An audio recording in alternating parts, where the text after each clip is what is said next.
Hello everyone, welcome back to our YouTube channel English honours hub. आज की video में हम इंडियन राइटिंग इन इंग्लिश के most important question answers के part number 2 करने जा रहे हैं, जिसके अंदर हम पोइट्री वाला पार्ट कवर करेंगे। पार्ट 1 मैं ऑलरेडी डाल चुकी हूँ, अगर आपने वो वीडियो नहीं देखी है तो उसे जाके अभी देख लो। सो आइए स्टार्ट करते हैं अपनी video. In what ways does the poem explore spiritual and philosophical themes related to freedom? So basically इसमें हमें themes बतानी है related to freedom. So first is celebration of liberation.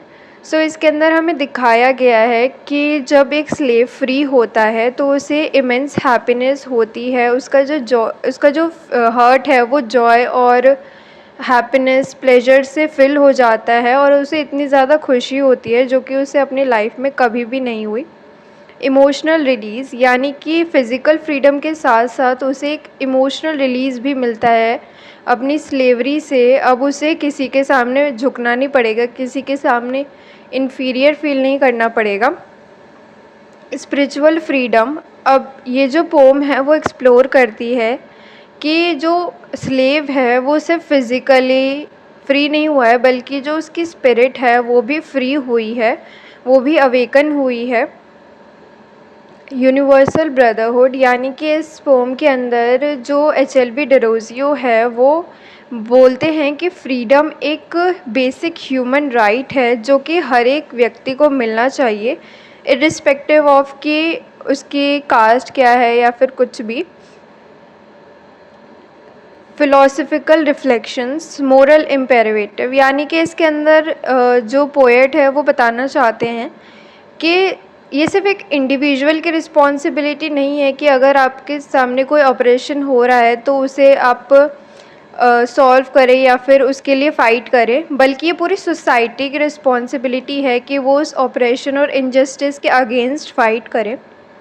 Power of freedom, तो इसके अंदर हमें फ्रीडम की power दिखाई गई है कि जिस जो फ्रीडम वर्ड है वो इट्सेल्फ इतना मैजिकल है कि इसे अगर हम आंख बंद करके भी इसके बारे में अगर सोचेंगे तो हमें बहुत खुशी होगी।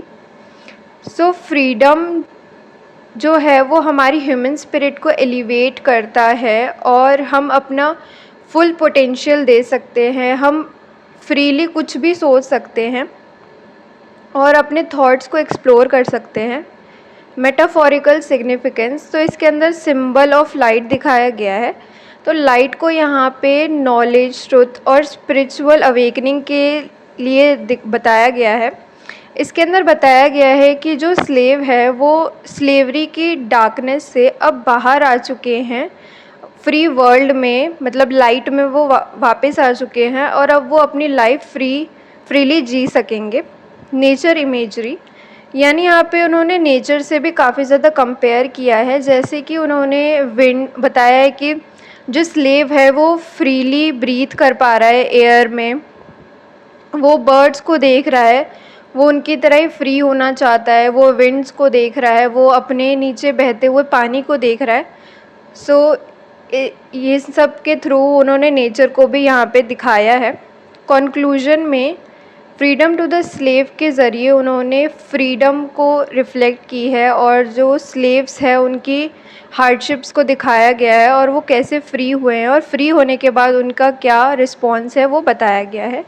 अब सेकंड क्वेश्चन है, what aspects of societal norms does the poet criticise specially in the strangers that question the orphan girls against deviating from virtue. H L B. Derozio इस पोम के थ्रू सोसाइटी को क्रिटिसाइज़ कर रहे हैं कि जो सोसाइटी है वो अनइक्वल स्टैंडर्ड्स रखती है वुमेन के लिए, वो मेन को प्रायोरिटाइज ज़्यादा करती है ओवर वुमेन। सो इसी वजह से जो पोएट है वो ऑर्फन गर्ल को एडवाइस दे रहे हैं कि जितना ज़्यादा सोसाइटी से दूर रहो उतना ज़्यादा अच्छा है। प्रेशर टू कन्फर्म, मतलब एक वुमेन की लाइफ में इतना ज़्यादा प्रेशर होता है कि उन्हें सोसाइटल नॉर्म्स के हिसाब से ही चलना है, उनकी नॉर्म्स मेंटेन करनी है। इस प्रेशर की वजह से उनकी खुद की फ्रीडम कहीं ना कहीं गायब हो जाती है। क्रिटिक ऑफ सोशल हिपोक्रेसी, सो जो सोसाइटी होती है ना वो सिर्फ जजमेंट करती रहती है एंड बस उन्हें जजमेंट पास करना आता है, वो सिचुएशन नहीं देखते सामने वाले के कि सामने वाला किस सिचुएशन से डील कर रहा है। जैसे जो ऑर्फन गर्ल है उसने अपने दोनों ही पेरेंट्स को खो दिया है, एंड वो इतनी छोटी बच्ची है, फिर भी जो सोसाइटी है वो उसके लिए बिल्कुल भी कंपैशनेट फील नहीं करते हैं, बल्कि उसे और ज़्यादा क्रिटिसाइज़ करते हैं, जजमेंट पास करते हैं। लैक ऑफ सपोर्ट, यानी कि जो सोसाइटी है वो बिल्कुल भी सपोर्ट नहीं करती है इंडिविजुअल्स को, स्पेशली वुमेन को, और जो छोटी सी बच्ची है उसको भी वो बिल्कुल सपोर्ट नहीं करते हैं। कंट्रोल ओवर वुमेन्स लाइफ, जो सोसाइटी है उसके कुछ पेट्रियार्कल रूल्स है जिसके जिसके अकॉर्डिंग जो वुमेन है उनको एक सर्टेन तरह से ही बिहेव करना चाहिए। सो इसीलिए जो पोएट है वो एडवाइस करते हैं ऑर्फन गर्ल को कि जो पेट्रियार्कल माइंडसेट है ना, इससे दूर ही रहो, वरना ये तुम्हारी फ्रीडम पे रिस्ट्रिक्शन लगा देंगे। फियर ऑफ रेपरकशंस, तो जो वार्निंग दे रहे हैं वो कि जो सोसाइटी है उसकी बहुत सारी एक्सपेक्टेशंस होती है एक गर्ल से। सो ऑर्फन गर्ल को अवेयर करवाया गया है कि अगर तुमने कुछ भी थोड़ा भी गलत किया ना, सो वो तुम्हारे डाउनफॉल का कारण बनेगा। Critic of moral and ethical expectation, society की अनरियलिस्टिक एक्सपेक्टेशन होती है वुमेन को लेके, और उनसे एक्सपेक्ट किया जाता है कि वो हाई मॉरल स्टैंडर्ड्स रखे बिना ये जाने कि उनकी लाइफ में क्या कॉम्प्लेक्सिटीज़ चल रही है। बर्डन ऑफ रिस्पॉन्सिबिलिटी, तो ऑर्फन गर्ल ने बहुत ही कम उम्र में अपने मम्मी पापा को खो दिया है। सो इसके ऊपर एक बहुत ही ज़्यादा बड़ी रिस्पॉन्सिबिलिटी आ गई है, और साथ में उसका कोई फ्रेंड भी नहीं है और ना ही कोई बड़ा उसके साथ है जो कि उसकी हेल्प करे हार्डशिप में। कॉन्क्लूजन में ऑर्फन गर्ल के थ्रू उन्होंने क्रिटिसाइज़ किया है सोसाइटल नॉर्म्स पे, और सोसाइटी की क्या एक्सपेक्टेशंस होती है वुमेन के ऊपर, स्पेशली ऑर्फन गर्ल के ऊपर, और ऑर्फन गर्ल को ये अवेयर करवाया है कि इनसे दूर ही रहो। अब क्वेश्चन नंबर 3 है, in what ways does she defy and go against the prescribe norms. So ये क्वेश्चन है an introduction by Kamala Das का, जिसमें उन्होंने सोसाइटल नॉर्म्स को चैलेंज किया है। फर्स्ट है assertion of identity. Kamala Das poem की शुरुआत में ही अपनी आइडेंटिटी डिफ़ाइन करती है। वो शुरुआत ही इससे करती है कि I am Indian, very brown, born in Malabar, I speak 3 languages, write in two, dream in one. So ये दिखाता है कि वो अपनी नेशनैलिटी से अपने आप को डिफ़ाइन करती है, देन अपने कॉम्प्लेक्शन से।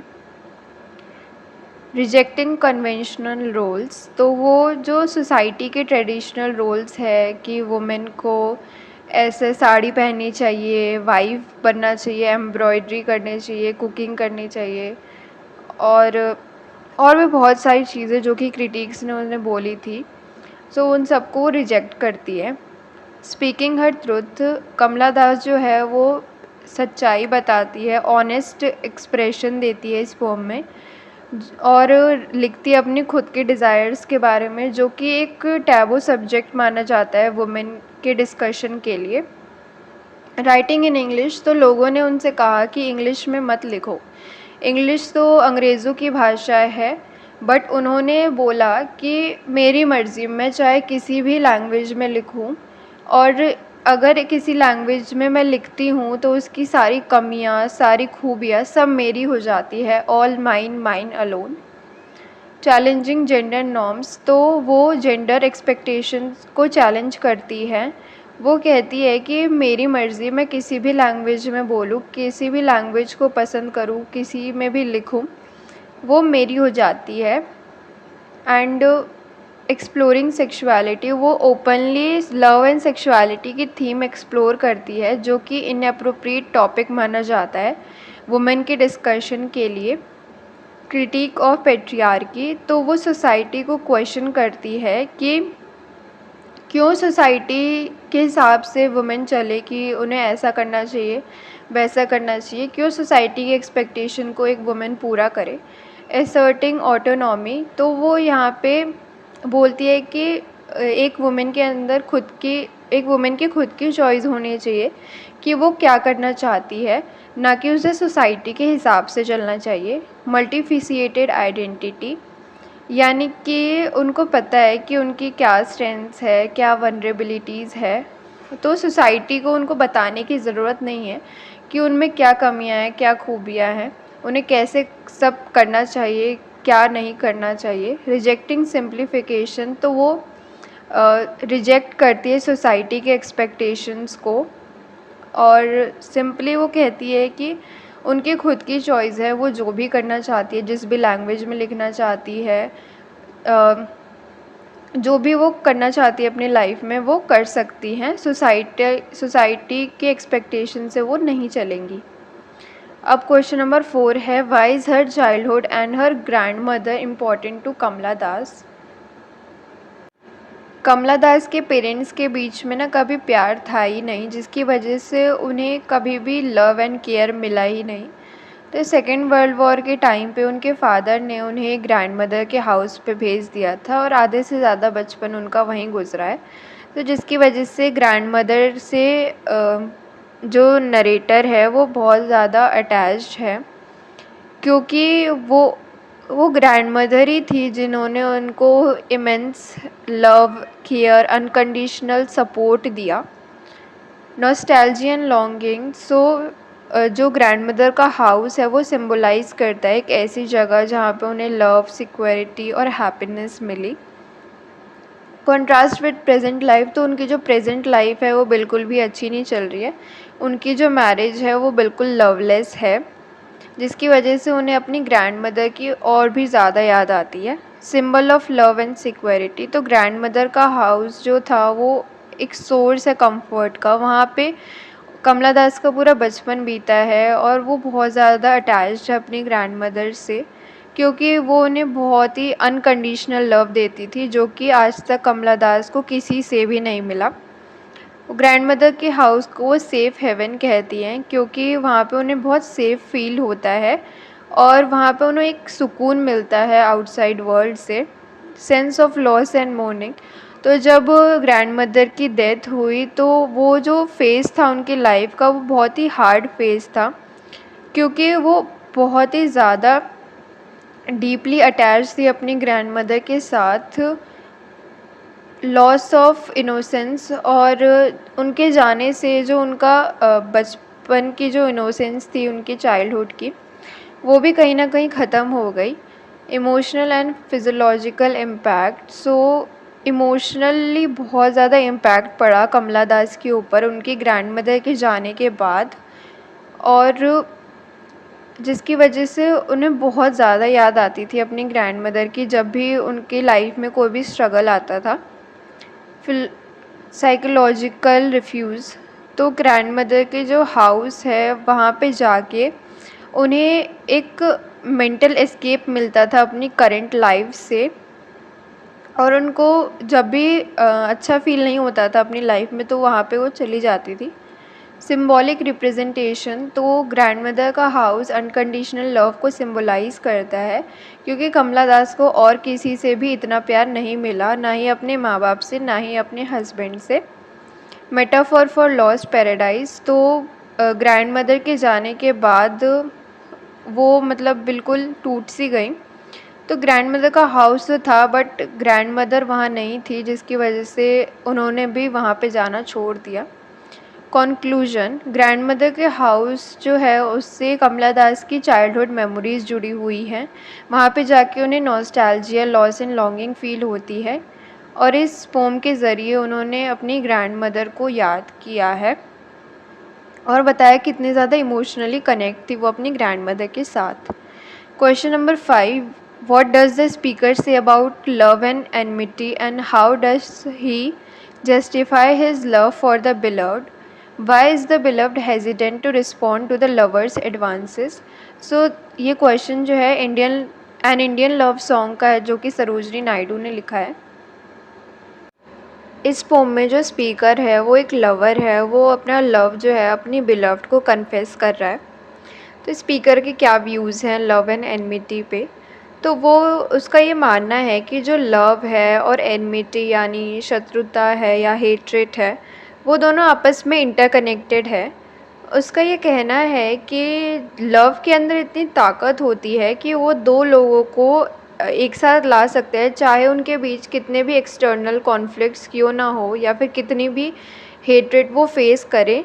Love has the power to overcome everything, overcoming enmity with love. So वो यही मानते हैं कि लव जो है वो सभी ऑब्स्टिकल्स को पार कर सकता है और सोसाइटी के चैलेंजेस को भी ओवरकम कर सकता है। लव के अंदर इतनी ज़्यादा ताकत होती है। जस्टिफिकेशन ऑफ हिज लव, तो वो बताता है कि उसके अंदर जो उसकी बिलव्ड के लिए जो प्यार है वो बहुत ही ज़्यादा जेन्युइन है और वो जेन्युइनली उससे बहुत ज़्यादा प्यार करता है। एक्सल्टेशन ऑफ द बिलव्ड, यानी वो बिलव्ड के बारे में, बिलव्ड को एडमायर करता है, उसकी ब्यूटी को एकदम पोएटिक टर्म्स में। ये एडमायरेशन दिखाता है कि कितने ज़्यादा वो उसके लिए अफेक्शन रखता है और कितना डीपली वो उससे प्यार करता है। कमिटमेंट एंड डिवोशन, जो स्पीकर है वो अपनी बिलव्ड के लिए कमिटमेंट एंड डिवोशन रखता है, जो कि उसके लव में हमें दिखता है। और वो उसका ऐसा लव नहीं है जो कि टाइम के साथ चेंज हो जाए, बल्कि एटर्नल लव वो करता है जो कि टाइम के साथ बिल्कुल चेंज नहीं होगा। वहीं अब हम देखते हैं बिलव्ड का हेजिटेशन, मतलब बिलव जो थी वो हेजिटेट थी उसको रिस्पॉन्ड करने के लिए because of societal norms and expectation, कि सोसाइटी क्या सोचेगी एंड सोसाइटी की क्या एक्सपेक्टेशन है, जिसकी वजह से वो बहुत डरी भी हुई थी कि मतलब सोसाइटी अगर उनके रिलेशनशिप को एक्सेप्ट नहीं करेंगे तो क्या होगा। एंड जिसकी वजह से वो डाउट में भी थी कि अगर उसके फैमिली वाले और जो पूरे कास्ट वाले लोग हैं, क्योंकि उनकी कास्ट भी डिफरेंट थी, सो वो उनका रिलेशनशिप एक्सेप्ट करेंगे या नहीं करेंगे, जिसकी वजह से उन्हें बहुत सारे चैलेंजेस फेस करने पड़ेंगे। इस वजह से वो हेजिटेंट थी। तो कॉन्क्लूजन में इसके अंदर, इस पोम के अंदर हमें देखा कि जो लवर है वो अपना लव शो कर रहा है अलग अलग तरीके से, और वो बोल रहा है कि लव में इतनी ज़्यादा पावर है कि वो हर एक चीज़ को ट्रांसेंड कर सकता है, ओवरकम कर सकता है। वहीं बिलव्ड जो है वो हेजिटेंट है कि जो सोसाइटी वाले हैं वो उनके रिलेशनशिप को एक्सेप्ट करेंगे या नहीं करेंगे। Question number 6. What is Sarojini Naidu's attitude to life and death that comes through in the poem? Attitude towards life, तो सरोजनी नायडू का जो लाइफ की तरफ एटीट्यूड है वो काफ़ी ज़्यादा सिंपल है। उनका मानना है कि जो लाइफ है वो एक जर्नी है जिसके अंदर स्ट्रगल्स भी हैं और जॉयज़ भी हैं, और उनका मानना ये है कि हमें हर एक लाइफ के फेज़ को एंजॉय करते हुए चलना चाहिए, क्योंकि इवेंचुअली एक ना एक दिन हमें डेथ का सामना करना ही है। Life as a preparation for eternal peace, तो लाइफ को उन्होंने कहा है कि वो मतलब इसके अंदर हम प्रिपरेशन करते रहते हैं इटर्नल पीस पाने के लिए at the end of our life. Embrace of human experiences, तो वो कहती है कि जब तक हम जिंदा हैं तब तक हमें हर एक ह्यूमन एक्सपीरियंस गेन कर लेना चाहिए, और वो हार्श रियलिटीज़ से भागती नहीं है लाइफ की, बल्कि उन्हें एक्सेप्ट करती है as a part of human condition. Attitude towards death, तो डेथ की तरफ उनका एटीट्यूड जो है वो काफ़ी ज़्यादा काम है। वो मानती है कि डेथ सिर्फ एंड नहीं है, बल्कि ये एक रास्ता है एटर्नल पीस पाने का। Death as a peaceful resolution, यानी डेथ को वो एक पीसफुल रेजोल्यूशन मानती है, क्योंकि अगर हमारी डेथ हो जाएगी तो हम वर्ल्ड की जितनी भी सफरिंग्स हैं उनसे बाहर निकल पाएंगे। स्पिरिचुअल रिकन्साइलेशन, जब हमारी डेथ होगी तो हमारी जो सोल है वो हमारी फिज़िकल बॉडी को छोड़ देगी और एक एटर्नल पीस वाली जगह में चली जाएगी जहाँ पे हमें बहुत ही अच्छा फील होगा। Philosophical outlook, unity of life and death, so यहाँ पे उन्होंने बोला है कि लाइफ और डेथ दोनों ही इंटरकनेक्टेड पार्ट है हमारे लाइफ के, और एक मतलब ये एक डिफरेंट स्टेजेस है हमारे ज़िंदगी के, और एक ना एक दिन ये हमें दोनों ही एक्सपीरियंस करना ही है। And eternal peace is a ultimate goal, so उनका मेन गोल यही है कि at the end of life eternal peace हासिल करना। जहाँ पे आपको अर्थली लाइफ से कोई सफरिंग नहीं झेलनी, आप सारे कंस्ट्रेंट से फ्री हैं। ट्रांजेंट्स ऑफ द सोल, सो वही सोल जो है वो एटर्नल पीस पालेगी। कॉन्क्लूजन में जो है सरोजनी नायडू, वो एटीट्यूड जो उनका लाइफ और डेथ की तरफ है वो काफ़ी एक्सेप्टिंग एटीट्यूड है।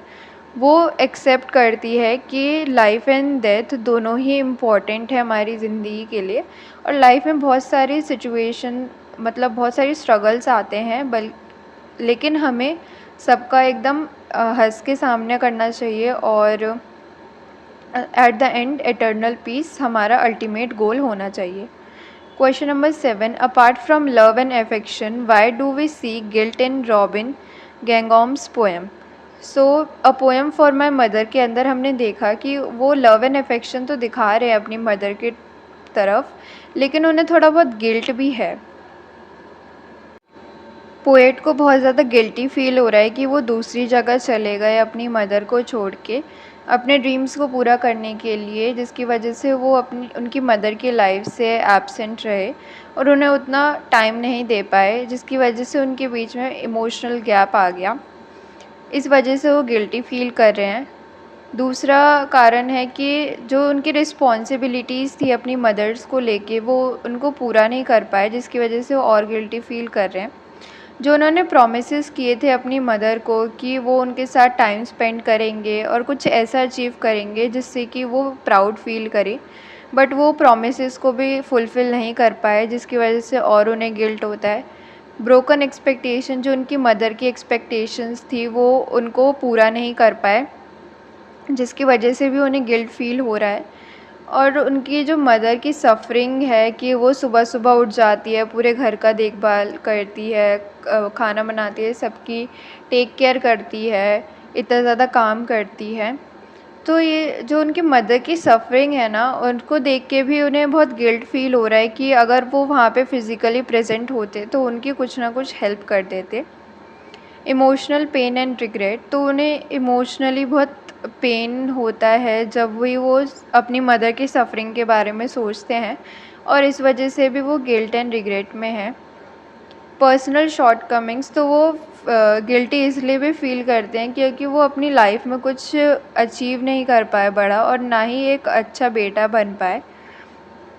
सेल्फ़ क्रिटिसिज़्म, तो जो पोएट है वो खुद को ही क्रिटिसाइज़ करते हैं कि वो अपनी मदर के स्टैंडर्ड्स तक नहीं, मतलब जैसा उनकी मदर चाहती थी वैसा वो नहीं बन पाए। Guilt from cultural and social context, तो कल्चरल एक्सपेक्टेशन वो पूरा नहीं कर पाए कि हमारी एक ड्यूटी होती है एल्डर्स के तरफ और अपनी मदर के लिए, बट वो ड्यूटी अपनी फुलफ़िल नहीं कर पाए। सोशल ऑब्लिगेशंस, मतलब कि वो अपनी फैमिली को फाइनेंशियल सपोर्ट नहीं दे पाए, इमोशनल केयर नहीं दे पाए, और ना ही अपनी मदर का एक अच्छा कंपेनियन बन पाए। इन सारे रीज़न्स की वजह से वो गिल्ट फ़ील करते हैं, और इस पोएम के ज़रिए वो बताना चाहते हैं कि वो अपनी मदर से बहुत ज़्यादा प्यार करते हैं, बट वो गिल्ट फ़ील करते हैं अपनी वजह से कि वो उनके लिए फ़िज़िकली प्रेजेंट नहीं रह पाए वहाँ पे, और ना ही अपनी मदर के प्रॉमिसेस को पूरा कर पाए, और मदर की सफ़रिंग को वो कम नहीं कर पाए। सो इन सब वजह से वो गिल्टी फ़ील करते हैं। Question number 8, why does he say about the state of Manipuri society. तो मणिपुरी सोसाइटी के अंदर बहुत सारी हार्डशिप्स थी, जैसे कि सोशल, पॉलिटिकल, कल्चरल इश्यूज़।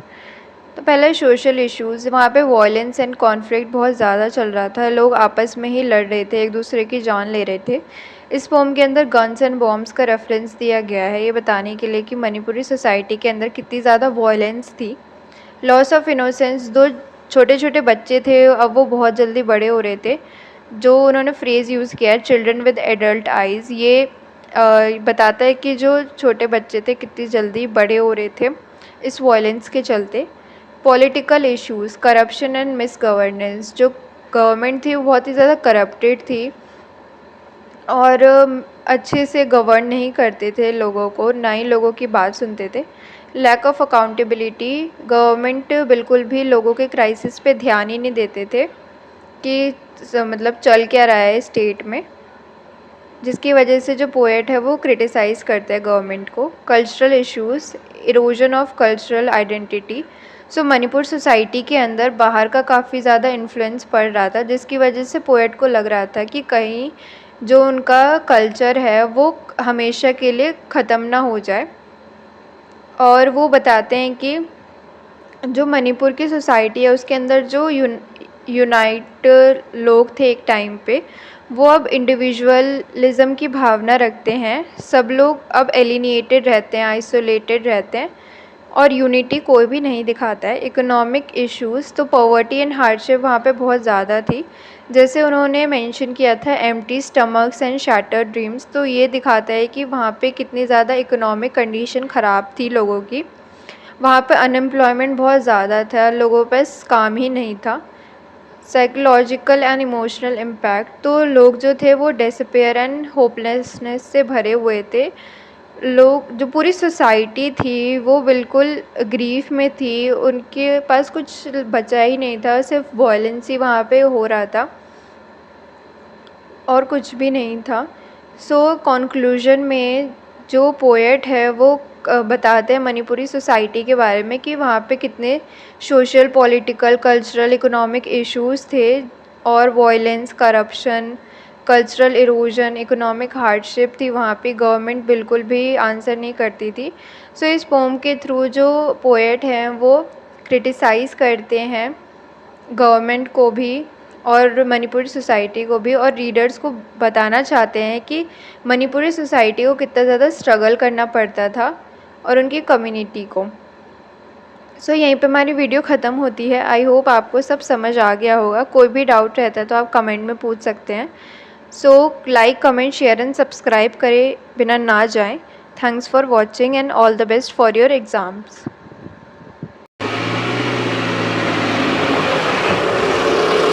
खत्म। Bye bye, tata, good bye.